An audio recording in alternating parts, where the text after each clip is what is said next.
Hello students and welcome back to Vedantu's NCERT solutions class 11 and 12 जहां पे हम NCERT की सभी एक्सरसाइजेस डिटेल में डिस्कस करते हैं of all the subjects on one single platform. ये क्वेश्चन है आपकी क्लास 12 की केमिस्ट्री की एनसीईआरटी का सबसे पहला चैप्टर व्हिच इज सॉल्यूशंस का क्वेश्चन नंबर 1.12। ये क्वेश्चन कह रहा है state Henry's law and mention some important applications. मतलब हेनरीज लॉ क्या है, चलो हम बता देते हैं। तो हेनरीज लॉ के अकॉर्डिंग जैसे जैसे प्रेशर इंक्रीज करोगे गैस की solubility in the liquid increase हो जाएगी। मतलब कि जैसे मैंने एक बकेट लिया, उसमें थोड़ा पानी है, अब उस पानी में मुझे ना एक गैस डिसॉल्व करनी है। वो गैस डिसॉल्व सबसे ज्यादा कब होगी? जैसे जैसे मैं प्रेशर इंक्रीज करती रहूंगी वैसे वैसे गैस की सॉल्युबिलिटी इंक्रीज होती रहेगी।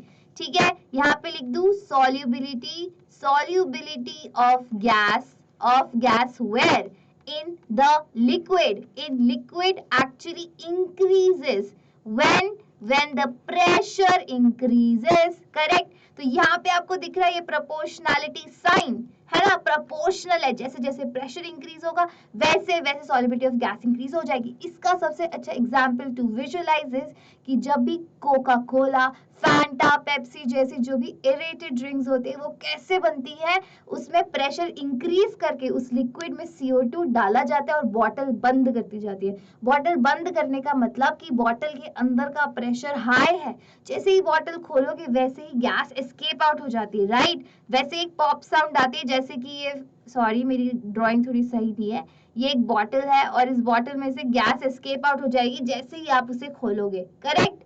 तो यही बात बोलते हैं हेनरीज लॉ। ये इजी सी ऑब्जर्वेशन उन्होंने एक लॉ के तरीके से दे दी। ठीक है, अब जैसे इसको मैथमेटिकली लिखेंगे हम ऑफ गैस। एक्स का मतलब है यहाँ पे मोल फ्रैक्शन। क्या है? Mole fraction. किसका मोल फ्रैक्शन है ये? Of gas. तो mole fraction of gas is directly proportional to the pressure applied.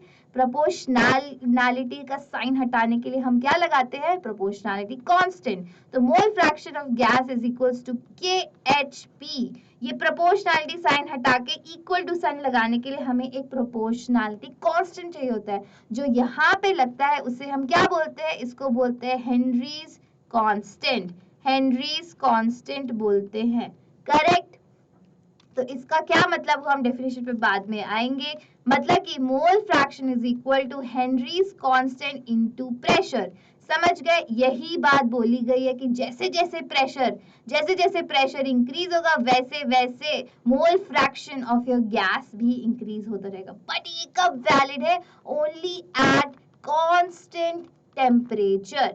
Eight constant temperature, क्योंकि जैसे ही टेम्परेचर चेंज करोगे ना वैसे ही सॉल्युबिलिटी चेंज हो जाएगी।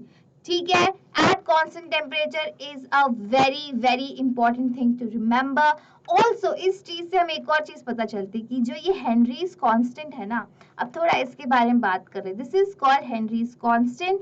ये किस किस चीज पे डिपेंड करता है? This depends upon the nature of solvent and what else? It depends on the nature of gas also. And what else? It depends on the temperature. अभी हमने देखा Henry's constant depends upon the temperature.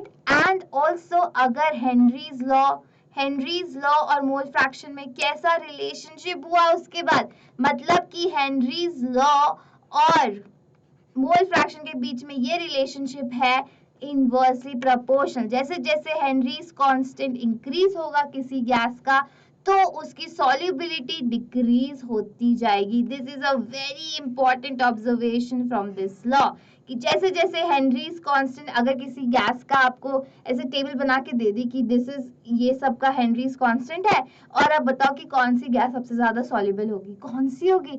जिसका Henrys constant सबसे कम होगा वो सबसे ज्यादा soluble होगी। जिसका जैसे ही ज्यादा हो गया हेनरीज कांस्टेंट वैसे ही सॉल्युबिलिटी क्या हो गई? डिक्रीज हो गई। ये चीजें समझ आई आपको? तो काफी ज्यादा टेक अवेज ले लिए हैं हमने इस क्वेश्चन में एज ऑलवेज। अब देखते हैं आप इसको कॉपी में या एग्जाम में कैसे लिखोगे। तो Henry's law states that mass of a gas dissolved in given volume of the liquid at constant temperature depends upon the pressure applied. Same thing कि क्या हेनरीज लॉ स्टेट करता है कि मास ऑफ गैस, चाहे mass of gas बोलो चाहे mole fraction बोलो, it is one and the same thing, कि मास अगर इंक्रीज होगा तो मोल फ्रैक्शन भी इंक्रीज होगा ना, करेक्ट। तो वही बात बोली गई है कहाँ पे, एट कांस्टेंट टेम्परेचर क्या होगा, जैसे जैसे प्रेशर ज्यादा होगा वैसे वैसे mass of the gas dissolve भी ज्यादा होता जाएगा। अब इसके एप्लीकेशन, पहली एप्लीकेशन के बारे में हमने अच्छे से बात कर ली। क्या थी पहली एप्लीकेशन कि एरेटेड ड्रिंक्स कैसे बनती है, अंडर हाई प्रेशर, बॉटल के अंदर प्रेशर ज्यादा होता है, बॉटल खोलेंगे तो प्रेशर कम होगा, वैसे ही गैस क्या होती है, एस्केप आउट हो जाती है, मतलब सॉल्युबिलिटी कम हो गई उस गैस की, सॉल्युबिलिटी कम हुई तभी तो बाहर निकल गई ना वो लिक्विड से, करेक्ट। तो पहला तो एरेटेड ड्रिंक्स वाला एप्लीकेशन हो गया। दूसरा यहाँ पे लिखा है कि माउंटेन्स पे जाते हैं ना, जब पहाड़ों पे जाते हैं तो क्या होता है, हम हाफने लगते हैं काफी जल्दी, क्योंकि पहाड़ों पे प्रेशर ऑफ द गैस होता है कम। क्यों?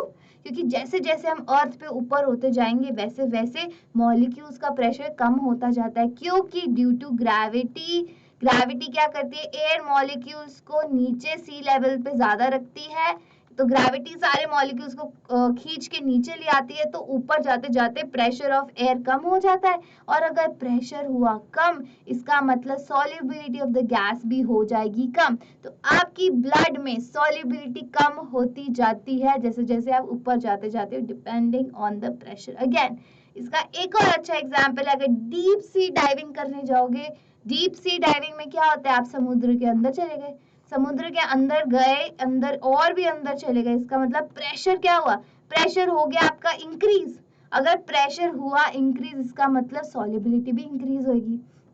आपने देखा होगा कि जो लोग स्कूबा डाइविंग करने नीचे जाते हैं उनके पास हमेशा एक गैस सिलेंडर होता है, उस गैस सिलेंडर में ना ऑक्सीजन के साथ साथ पता है क्या डाला होता है, हीलियम डाली होती है, हीलियम प्लस ऑक्सीजन का मिक्सचर होता है, ताकि ऑक्सीजन की सॉल्युबिलिटी जो ज्यादा होती जा रही है ना, नीचे नीचे जाओगे तो ऑक्सीजन, नाइट्रोजन, बाकी की गैसेस भी तो आप इनहेल करते हो, ऐसे थोड़ी कि आपकी लंग्स में कुछ लगा हुआ है और नाइट्रोजन आप इनहेल नहीं कर पाओगे, राइट। तो ये जो गैसेस की इनहेल करते रहते हो ना आप ज्यादा ज्यादा, तो ज्यादा गैसेस आपकी बॉडी में सॉल्युबल हो जाएंगी, जो आपको प्रेशर की वजह से आपकी बॉडी में दर्द होगा, उस दर्द से बचने के लिए उस हीलियम उसमें मिलाई जाती है, क्योंकि हीलियम क्या होती है, लेस सॉल्युबल गैस होती है, less soluble gas, correct. Less soluble हो गई, इसका मतलब कि क्योंकि प्रेशर इंक्रीज हो रहा है तो हमारे पास एक ही फंडा है कि हमने सॉल्युबिलिटी क्या कर दी, कम कर दी, ताकि थोड़ा प्रेशर हमारी बॉडी में कम फील हो हमें।